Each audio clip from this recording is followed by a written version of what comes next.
प्यारे बच्चों, last class के अंदर हमने डिस्कस किया सेल का विद्युत वाहक बल और सेल की किप्स मुक्त ऊर्जा में संबंध। आज हम उससे थोड़ा सा आगे चलें और आज का जो हमारा टॉपिक है वो है नर्नेस्ट समीकरण।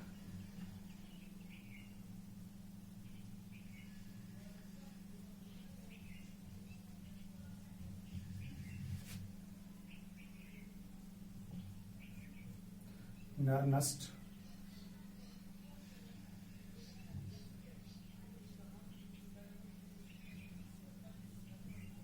समीकरण। नर्नेस्ट समीकरण। अब ये जो नर्नेस्ट समीकरण है, ये नर्नेस्ट समीकरण होती क्या है और उससे जरूरी चीज है कि ये जो नर्नेस्ट समीकरण है इसकी जरूरत क्या है। देखिएगा जरूरत क्या है। अगर मैं एक सेल बनाऊं, कल हमने सेल बनाया, मान लीजिए मैंने इधर जिंक का इलेक्ट्रोड लगा दिया, जिंक सल्फेट भर दिया मैंने, कितना भरा है 1 मोलरता का। इधर मैंने क्या भर दिया, कॉपर की रोड लगा दी, कॉपर सल्फेट यहां से भर दिया, कितना भर दिया 1 मोलरता का। दोनों को लवण सेतु से जोड़ दिया, ये लीजिए गैल्वेनोमीटर से जोड़ दूं, ये मेरे पास में सेल। बताइए कि ये सेल मानक है या नहीं है। बिल्कुल ये सेल एक मानक सेल है। क्यों है? क्योंकि दोनों इलेक्ट्रोड मानक हैं। अब दोनों इलेक्ट्रोड मानक हैं तो सेल मानक हो गया। तो अब अगर मैं पूछूं कि इस सेल का मुझे मानक विद्युत वाहक बल बता दो, अब मानक विद्युत वाहक बल कैसे निकालेंगे? तो सेल निकालने के लिए सीए करना है। क्या करना पड़ेगा? तो कहोगे सर इसके जो कैथोड है उसमें से इसका जो एनोड है उसका विभव क्या कर दीजिए, घटा दीजिए, सीए कर दीजिए, आ जाएगा। लेकिन सुनिए, अब मैं एक काम क्या काम करता हूं, मैं थोड़ा सा पानी लेकर के इस इलेक्ट्रोड में डाल दूं।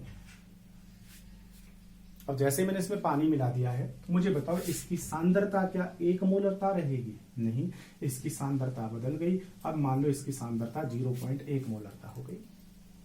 जब सांद्रता बदल गई है तो बताओ क्या ये इलेक्ट्रोड मानक है? नहीं, इलेक्ट्रोड मानक नहीं है। जब इलेक्ट्रोड मानक नहीं है तो फिर क्या ये सेल मानक है? सेल भी मानक नहीं है। अब ये सेल आपका नॉन स्टैंडर्ड है, मानक सेल नहीं है।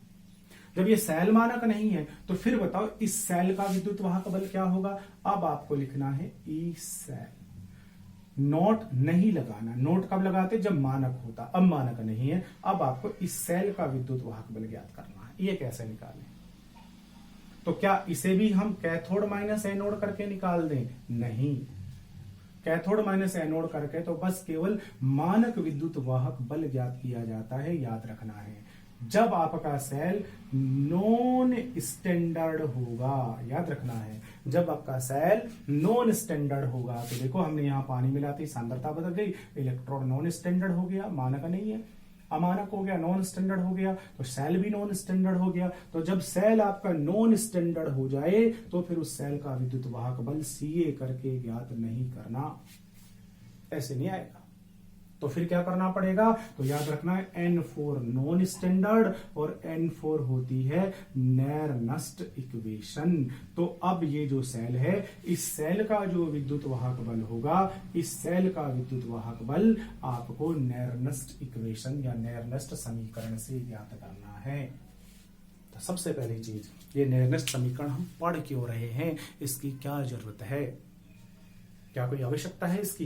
बिल्कुल है भाई। अगर सेल मानक है तब तो फिर हम उसका विद्युत वाहक बल सीए करके निकाल लेंगे। लेकिन सेल अगर अमानक हुआ, नॉन स्टैंडर्ड हुआ, फिर उस सेल का विद्युत वाहक बल किससे नहीं निकल पाएगा? सो सेल का विद्युत वाहक बल जो है वो आपका इस समीकरण से नहीं निकल पाएगा। तो नॉन स्टैंडर्ड सेल होने पर N4 नॉन स्टैंडर्ड, N4 नर्नेस्ट समीकरण, तो फिर हमें यहाँ पर नर्नेस्ट समीकरण कहाँ मिलेगी पड़ेगी। अब ये नर्नेस्ट समीकरण क्या होती है, किस तरीके से बनती है? तो देखो सीबीएसई में तो ऐसा नहीं पूछा जाता है, राजस्थान बोर्ड में तो कई बार सवाल ऐसे ही पूछ लिया गया है कि नर्नेस्ट समीकरण कैसे बनती है, उसको व्युत्पन्न करके बताओ नर्नेस्ट समीकरण को। तो हम उसका पूरा डेरिवेशन पढ़ेंगे। हालांकि सवाल को जब हम सॉल्व करेंगे तो हमारे पास केवल वो सीधी समीकरण ही काम आने वाली है, लेकिन कई बार उसकी व्युत्पत्ति भी पूछी जाती है। देखिए ये जो आपने सेल बनाया हुआ है, इस सेल के अंदर कोई ना कोई रेडॉक्स क्रिया होगी। क्या लिख सकते हो इस सेल में कौन सी क्रिया होगी? बिल्कुल लिख सकते हैं। क्या होगा? यहां से ये एनोड और ये क्या है, यहां से कैथोड। एनोड पर क्रिया होगी, कैथोड पर होगी। अब मैं कॉमन क्रिया लिख दूं, मैं कह दूं कि इस सेल में जो क्रिया होगी वो होगी, क्या होगी कि ए और बी ये दोनों आपस में क्रिया करेंगे और क्या उत्पाद बनने वाला है? उत्पाद जो यहां से बनने वाला है वो बनने वाला है सी और डी। ए जो है उस ए के बेटा मान लीजिए ए मोल क्रिया करेंगे, बी के बी मोल, सी के सी और डी के कितने करेंगे? डी मोल क्रिया कर रहे हैं। एक रेडॉक्स क्रिया हो रही है। जब ये उत्क्रमणीय क्रिया हो रही है तो इनमें साम्य स्थापित होगा और साम्य स्थापित होगा तो हम इसका क्या निकाल सकते हैं? हम इसका साम्य अवस्था स्थिरांक ज्ञात कर सकते हैं। इसका साम्य अवस्था स्थिरांक ज्ञात कर सकते हैं। साम्य अवस्था स्थिरांक बोले तो केसी निकाल सकते हैं। बताइए केसी बराबर क्या होगा? केसी बराबर होता है हमेशा प्रोडक्ट बटा रिएक्टेंट। एबीसीडी याद रखनी है, एग्जाम में आप भूल जाते हैं। ABCD MNOPQR PQR P बटा R। P का मतलब क्या है? प्रोडक्ट ऊपर आता है, हमेशा याद रखना है, और रिएक्टेंट नीचे आता है, हमेशा याद रखना है। ठीक है, तो केसी बराबर क्या हो जाएगा? केसी बराबर हो जाएगा, केसी बराबर प्रोडक्ट का सक्रिय द्रव्यमान। प्रोडक्ट कौन है? प्रोडक्ट है आपका सी। तो सी का सक्रिय द्रव्यमान, डी का सक्रिय द्रव्यमान, और घात क्या लगानी पड़ेगी? इनके मोल, सी के मोल और इसका मोल, ये घात के रूप में चले जाएंगे, बटा रिएक्टेंट। रिएक्टेंट कौन है? ए और बी। तो ए बी का सक्रिय द्रव्यमान और इनके मोल इनके घात के रूप में हो जाएंगे। ये होगा साम्य अवस्था स्थिरांक। अब सुनो, जब ये सेल काम करेगा तो बताइएगा सेल की गिब्स ऊर्जा में क्या आएगी? कमी आएगी। कमी आती जाएगी और सेल में क्रिया भी हो रही है, रेडॉक्स, उसमें साम्य स्थापित होगा। तो अब यहां से 11वीं क्लास आ जाती है। 11वीं क्लास के अंदर हम पढ़ते हैं, क्या पढ़ते हैं? 11वीं क्लास में पढ़ा जाता है कि जो गिब्स मुक्त ऊर्जा होती है डेल्टा जी, और ये जो आपका सेल है, इस सेल में जो क्रिया हो रही है रेडॉक्स, उसका जो साम्य अवस्था स्थिरांक है, इन दोनों में एक संबंध होता है। इन दोनों में क्या संबंध होता है? ये आपको याद रखना है। इन दोनों में संबंध होता है कि डेल्टा जी गिब्स मुक्त ऊर्जा में होने वाली कमी बराबर होती है किसके? जब यही सेल अगर आपका मानक होता तो फिर मानक गिब्स मुक्त ऊर्जा होती। यही सेल अगर आपका कैसा होता? मानक होता, तो फिर क्या होता आपके पास में? मानक गिब्स मुक्त ऊर्जा होती डेल्टा जी नॉट, प्लस में are T L N K C. Are क्या है? रिडबर्ग गैस कांस्टेंट है। टी टेम्परेचर जिस पर ये रिएक्शन हो रही होगी। ये आपके पास ln है, इट मींस इनिशियल भी कहते हैं, जो कि नेचुरल लॉगरिथम होता है, और साथ में होगा केसी। केसी क्या है? ये वही साम्य अवस्था स्थिरांक है। अब केसी का मान तो ये है, यहां से उठा के इसे रखा जा सकता है। ठीक है, क्या हो जाएगा? केसी का मान उठा के रखा जा सकता है। लेकिन अब एक चीज आपको यहां पर याद रखनी है, केसी को उठा के वहां रख दीजिए। क्या समीकरण बन जाएगी? समीकरण बन जाएगी डेल्टा जी बराबर डेल्टा जी नॉट प्लस में are T L N K सी। केसी की जगह हम ये पूरा का पूरा जो मान है ये उठा करके लिख सकते हैं।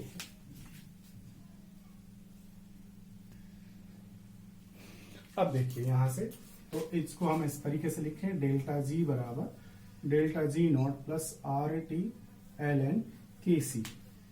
चाहे तो केसी का मान लिख सकते हैं या अभी बाद में रख लेंगे। अब यहां से देखो डेल्टा जी, ये डेल्टा जी नॉट। पिछले टॉपिक के अंदर हमने कहीं पढ़ा है कि डेल्टा जी गिब्स मुक्त ऊर्जा और सेल के विद्युत वाहक बल में संबंध, वहां पर हमने पढ़ा है डेल्टा जी बराबर होता है माइनस NF ई सेल, और डेल्टा जी नॉट बराबर होता है minus NF E not cell. ये संबंध पढ़ा है हमने कहां पर? पिछले वाले टॉपिक में, गिब्स मुक्त ऊर्जा और सेल के विद्युत वाहक बल के बीच का संबंध। अगर दोनों मानों को वहां पर रख दिया जाए तो बताइएगा क्या आ जाएगा? दोनों मानों को वहां पर रख दें तो डेल्टा जी की जगह क्या आ जाएगा? माइनस NF ई सेल बराबर क्या आ जाएगा? डेल्टा जी नॉट की जगह क्या आ जाएगा? Minus NF E not cell.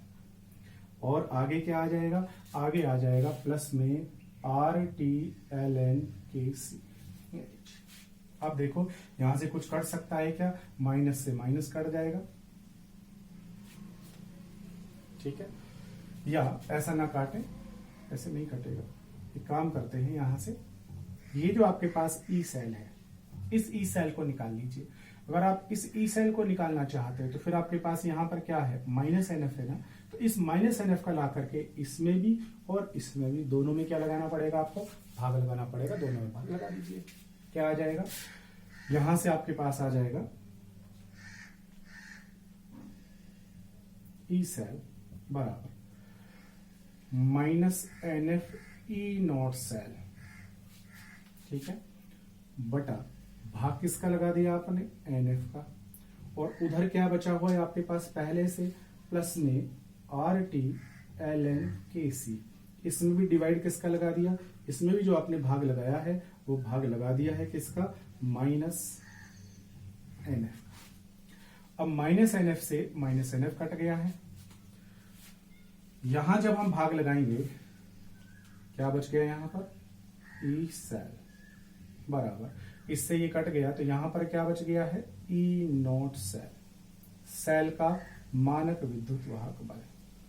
अब देखो जब इसके इसमें भाग लगाओगे तो प्लस में किसका भाग लगाना है, माइनस का भाग लगाना है, तो आपके पास में क्या आ जाएगा, माइनस आ जाएगा, और क्या बच गया यहां से, माइनस लगा दिया तो आर का आर, टी का टी, नीचे क्या बच गया, एन एफ और एल एन, और कौन है ये है आपके पास में के सी।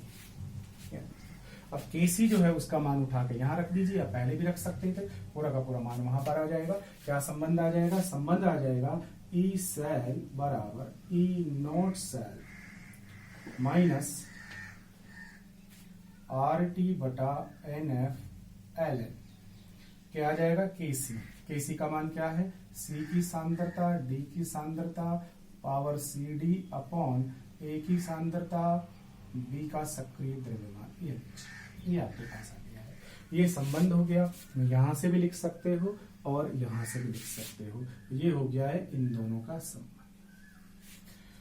किस किस का संबंध हो गया है, सेल के विद्युत वाहक बल, सेल के मानक विद्युत वाहक बल और सेल के साम्यावस्था स्थिरांक का संबंध। ये जो समीकरण आपके पास आ गई है, इसको इन समीकरण को ही हम क्या कहेंगे, नेर्नेस्ट समीकरण कहेंगे। इसी समीकरण को थोड़ा और आगे हम सॉल्व कर सकते हैं। क्या करना है, यहां से ये जो ln है इस ln को हटा दीजिए। अगर आप इस ln को हटाएंगे, नेचुरल लॉग है तो आप जानते हो जब हम ln को हटाते हैं तो आपको 2.303 और log 10 की बेस वाला लिखना पड़ता है। तो यहां से ln को हटा देंगे तो यही समीकरण क्या बन जाएगी, बनेगी ई सेल बराबर ई नॉट सेल माइनस, क्या करना पड़ेगा, माइनस आपको करना पड़ेगा 2.303 आर टी बटा एन एफ log के सी। ये समीकरण का आ जाएगी आपके पास। ये भी नेर्नेस्ट समीकरण है, ये भी नेर्नेस्ट समीकरण है, ये भी नेर्नेस्ट समीकरण है आपके पास में, ठीक है। ऐसा ही यहां पर भी किया जा सकता है। अब अगर इस नेर्नेस्ट समीकरण को हम थोड़ा सा आगे सॉल्व कर लें, आगे कैसे सॉल्व करेंगे वो ध्यान दीजिएगा। अगर इस नेर्नेस्ट समीकरण को थोड़ा सा आगे सॉल्व कर लें हम, तो यहां पर r की जगह मान रख दिया जाए, t का और f का मान रख दिया जाए।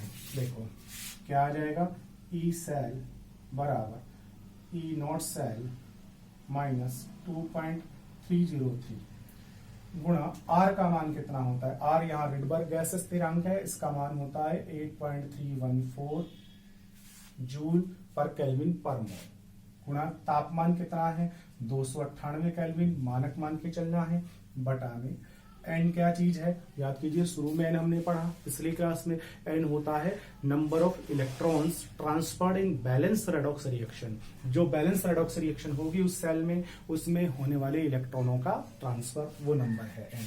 एफ क्या होता है, एफ होता है एक फेराडे, फेराडे में कितना आवेश होता है 96,500 कूलम लगभग कह सकते हैं। और आगे क्या आ जाएगा, आगे आपके पास में आ जाएगा कौन, लोग और के सी। अब इन सब मान को गुणा कर दिया जाए, यहां से ये पूरा का पूरा क्या आ जाएगा ई सेल बराबर ई नॉट सेल माइनस, इस सब को गुणा करने पर 0.0591 अपॉन आ जाएगा एन log के सी। ये फाइनल नेर्नेस्ट इक्वेशन आ गई है। तो अगर नेर्नेस्ट इक्वेशन पूछा जाए तो ये सब की सब नेर्नेस्ट इक्वेशन के ही फॉर्म है। इस तरीके से हम डेरिवेट कर सकते हैं नेर्नेस्ट इक्वेशन को। अब सवाल उठता है ये नेरनेस्ट इक्वेशन सर आपने बनाई क्यों है? तो शुरू वाला पॉइंट आपको फिर से याद आना चाहिए, क्योंकि हमारे पास एक सेल था। कौन सा सेल था? तो शुरू में तो हमने जो सेल बनाया था बेटा, वो कौन सा सेल बनाया था? मानक बनाया हुआ था पहले तो, जिंक की रोड, और यहाँ पर कौन सी रोड लगाई हुई थी? कॉपर की रोड मान लीजिए। यहाँ पर जिंक सल्फेट भरा हुआ था, यहाँ पर कॉपर सल्फेट। सांद्रता कितनी थी? 1 मोलर था, अब भी 1 मोलर था। दोनों को लवण सेतु से जोड़ा, गैल्वेनोमीटर लगा दिया। ये तो मानक सेल बना हुआ है। मानक सेल है तो इस मानक सेल का मानक विद्युत वाहक बल मतलब ई सेल आपका आ जाएगा। कैसे निकाला ई सेल? ई कैथोड और माइनस ई एनोड करके निकाल लेंगे, ये तो आपका निकल जाएगा। लेकिन मैंने क्या कहा? मैंने कहा कि इसमें आपने थोड़ा सा क्या डाल दिया? पानी डाल दिया, जिससे इसकी सांद्रता ये नहीं बल्कि क्या हो गई है? ये हो गई है। इसमें और भी ज्यादा पानी डाल दिया, जिससे इसकी सांद्रता ये हो गई है। तो अब तो ये दोनों इलेक्ट्रोड मानक नहीं है। जब इलेक्ट्रोड मानक नहीं है तो फिर ये सेल भी मानक नहीं है। सेल मानक नहीं है तो इस सेल का विद्युत वाहक बल कितना होगा? कैसे ज्ञात करें? तो ये जो सेल है, इस सेल का विद्युत वाहक बल हम नेरनेस्ट समीकरण से ज्ञात करेंगे। और नेरनेस्ट समीकरण कहां पर आ गई है? नेरनेस्ट समीकरण आपके पास ये आ गई है। किस नेरनेस्ट समीकरण से ज्ञात कर लेंगे? कैसे ज्ञात कर लेंगे? अभी इस नेरनेस्ट समीकरण से इस सेल का विद्युत वाहक बल ज्ञात कर लेते हैं। देखिएगा नेरनेस्ट समीकरण क्या कहती है? नेरनेस्ट समीकरण कहती है कि इस सेल का, कौन से वाले सेल का? नॉन स्टैंडर्ड सेल का, इस सेल का विद्युत वाहक बल बोले तो ई सेल, इसका निकालना है। मानक तो आएगा आपको, इसका विद्युत वाहक बल ये निकालना है। ये किसके बराबर होगा? अगर यही सेल मानक होता तब, मानक होता तो हम कैथोड माइनस एनोड करके निकाल लेते। कैथोड कौन बना हुआ है? यहाँ कॉपर। एनोड कौन बना हुआ है? जिंक। तो कैथोड माइनस एनोड करके निकाल लेते। कैथोड का कितना होता है? 0.34 माइनस एनोड का, जिंक का कितना होता है? माइनस 0.76। ये दोनों मान आपको दिए जाएंगे, दोनों को जोड़े, बताओ कितना आ गया? 1.1 वोल्ट। अगर ये और ये दोनों इलेक्ट्रोड मानक होते तब तो इसका मानक विद्युत वाहक बल कितना आ जाता? 1.1 वोल्ट आ जाता। अब ये मानक नहीं है, तो अब इसका जो विद्युत वाहक बल होगा वो जब ये मानक होता तो इसका विद्युत वाहक बल कितना होता? 1.1 वोल्ट होता। उसमें से घटा दो, किसको घटा दो? उसमें से आपको घटाना है 0.0591 अपॉन एन। एन क्या चीज होगी? एन जो यहां पर होगा वो होगा नंबर ऑफ इलेक्ट्रॉन का ट्रांसफर इन बैलेंस। याद रखना, बैलेंस रेडॉक्स रिएक्शन में कितने इलेक्ट्रॉन का ट्रांसफर होगा? तो ये एनोड है, एनोड पर क्रिया होगी, जिंक बदलेगा Zn+2 में, 2 इलेक्ट्रॉन छोड़े, वहां रिएक्शन होगी कॉपर पॉजिटिव 2, 2 इलेक्ट्रॉन लेगा कॉपर। तो बताओ बैलेंस रेडॉक्स रिएक्शन में कितने इलेक्ट्रॉन का ट्रांसफर हो रहा है? 2 का ट्रांसफर हो रहा है। ठीक है, क्या बैलेंस रिएक्शन आ रही है? रिएक्शन आ गई है जिंक, जो कि कैसा होगा? ठोस। और कौन? और क्रियाकारक की तरफ कौन होगा? Copper positive 2। कॉपर पॉजिटिव 2 जो है उसकी सांद्रता कितनी है? सांद्रता है 0.1 मोलरता।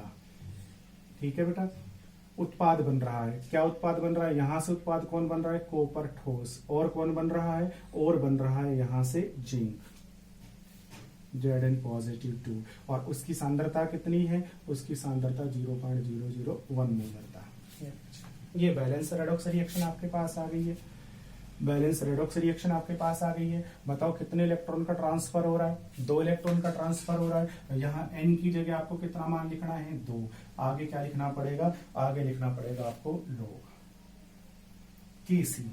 Kc क्या होता है? साम्यावस्था स्थिरांक। क्या होता है साम्यावस्था स्थिरांक बेटा? P/R, प्रोडक्ट बटा रिएक्टेंट। बताओ यहाँ से प्रोडक्ट कौन है? प्रोडक्ट है ये दोनों, तो यहाँ प्रोडक्ट लिखोगे बैलेंस रेडॉक्स रिएक्शन का। प्रोडक्ट कौन कौन है? प्रोडक्ट जो है बेटा वो कौन है? देखो प्रोडक्ट कौन है इसमें?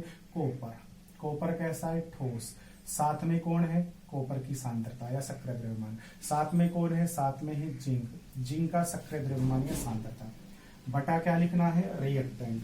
रिएक्टेंट कौन कौन है बेटा? रिएक्टेंट में देखो कौन है? ये जिंक, जो कि कैसा है? ठोस, उसकी सांद्रता। और कौन है? कॉपर आयन, उसकी सांद्रता या उसका सक्रिय द्रव्यमान। यह यहां से देखो ये आपको निकालना था सेल का विद्युत वाहक बल। सेल आपका मानक नहीं है, नॉन स्टैंडर्ड है, इसका निकालना था। इसका निकालने के लिए अगर यही सेल मानक होता तो इसका विद्युत वाहक बल कितना होता, इतना होता, इतना होता। माइनस ये मान आपका सॉल्व करने के बाद आया। एन क्या होता है, एन होता है यहाँ से बैलेंस रेडॉक्स रिएक्शन में होने वाले इलेक्ट्रॉन का, जितने इलेक्ट्रॉनों का स्थानांतरण हुआ उसकी संख्या। 2 का स्थानांतरण हुआ, हमने रेडॉक्स रिएक्शन लिख करके देखा, 2 आ गया। लो ये साम्यावस्था स्थिरांक, साम्यावस्था स्थिरांक इसी बराबर P/R, प्रोडक्ट बटा रिएक्टेंट। रेडॉक्स रिएक्शन लिखी, प्रोडक्ट को हमने कहाँ लिखा है, ऊपर, और रिएक्टेंट को कहाँ लिखा है, हमने नीचे लिख दिया है। ये लीजिए, अब देखो यहां से ये कॉपर ठोस है, और आपको याद है ठोस जो होते हैं बेटा उनका सक्रिय द्रव्यमान कितना माना जाता है, 1। और जिंक यहाँ पर भी कैसा है, ठोस, इसका सक्रिय द्रव्यमान भी कितना माना जाएगा, 1। तो ये भी 1 मानना है ठोस वाला, और ये भी कितना मानना है, आपको 1 मानना है। इनके सक्रिय द्रव्यमान में कोई परिवर्तन नहीं आता क्रिया के दौरान, इसलिए इसे इकाई माना जाता है। तो अब यही समीकरण क्या बनने वाली है, यही बनने वाली है, इस सेल का विद्युत वाहक बल बराबर होगा, यही सेल मानक होता तब विद्युत वाहक बल होता 1.1 वोल्ट, मगर पानी मिला दिया ना तो अब विद्युत वाहक बल बदल गया, कितना हो गया, माइनस। ठीक है, क्या हो गया, 0.0591/2 log। प्रोडक्ट की सांद्रता ऊपर, प्रोडक्ट कौन है भाई, Zn पॉजिटिव 2, और रिएक्टेंट कौन है, Cu पॉजिटिव 2। ये लीजिए उनका सक्रिय द्रव्यमान या उनकी मोलरता में सांद्रता। ठीक है, सॉल्व कर लेंगे, सॉल्व करेंगे, क्या आ जाएगा, इस सेल का विद्युत वाहक बल बराबर 1.1 माइनस क्या आ जाएगा, 0.0591/2 log। बताओ जिंक का सक्रिय द्रव्यमान सांद्रता कितनी है, तो यहाँ जिंक आयनों की जो सांद्रता है वो है 0.001।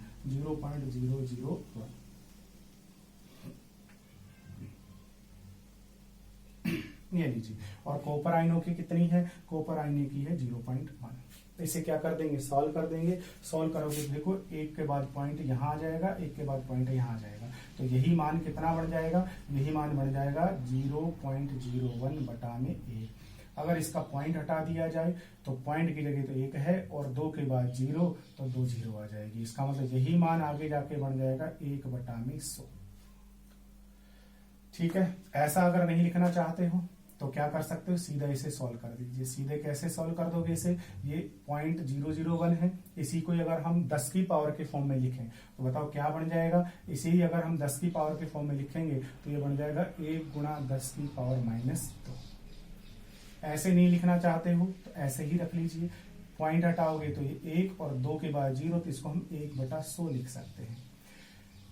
1/100 को क्या लिख सकते हैं, 10 की घात 2, और 10 की घात 2 को ऊपर ले जाएंगे तो कैसी हो जाएगी, माइनस की। तो क्या बन गया है, यही बन गया है, ई सेल बराबर 1.1 माइनस 0.0591/2 और लोग, और ये बन गया है 10 की घात 2 को ऊपर ले जाओगे तो 1 × 10 की पावर -2। अब 1 से गुणा करो और चाहे ना करो, इसका मतलब सीधा सीधा सा 10 की पावर -2 बन गया। अब इसे हम क्या कर लेंगे, सॉल्व कर लेंगे।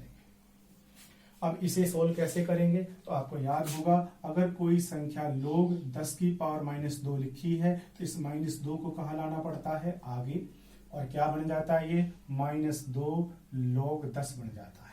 तो इसको जब आप सोल्व करोगे तो क्या सॉल्यूशन आ जाएगा, सॉल्यूशन आ जाएगा ई सेल बराबर 1.1 माइनस 0.0591/2। इसे सोल्व करोगे तो -2 को कहाँ लाना है, आगे, तो इससे गुणा में आ जाएगा -2 और log 10।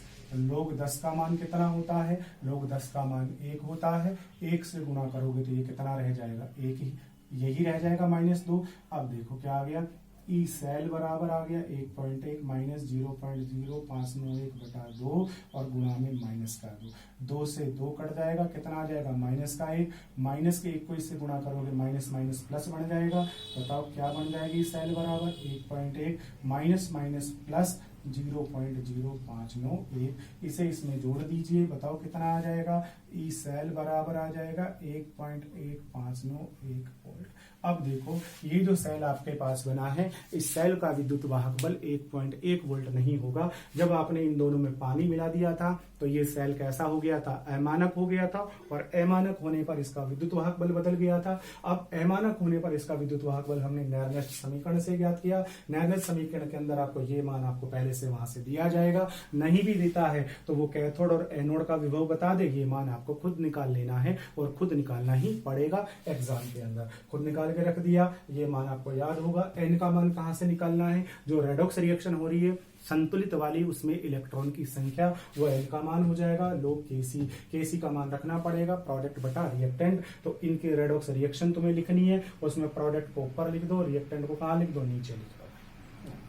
ठीक है, उनमें से ठोस वालों को आप इकाई मान के हटा देंगे तो फिर आयन वाले आ जाएंगे। आयनों का जो सक्रिय द्रव्यमान है वो सक्रिय द्रव्यमान आप लिख देंगे। लिखने के बाद गुणा भाग करेंगे, गुणा भाग करने के बाद देखिएगा सेल का विद्युत वाहक बल आ गया। तो अब आपके पास में ये जो नॉन स्टैंडर्ड सेल बना हुआ था, उस नॉन स्टैंडर्ड सेल का विद्युत वाहक बल जो है वो होगा इतना 1.1591 वोल्ट होगा। ये हो गई है नेरनेस्ट समीकरण। और नेरनेस्ट समीकरण की सहायता से हम क्या करेंगे, जो आपका अमानक सेल है उस अमानक सेल का भी विद्युत वाहक बल ज्ञात कर लेंगे। N4 नेरनेस्ट समीकरण, N4 नॉन स्टैंडर्ड सेल। तो नेरनेस्ट जो समीकरण है वो नॉन स्टैंडर्ड सेल में काम आएगी, जबकि स्टैंडर्ड अगर सेल है, मानक सेल है, तो सीए करना पड़ेगा।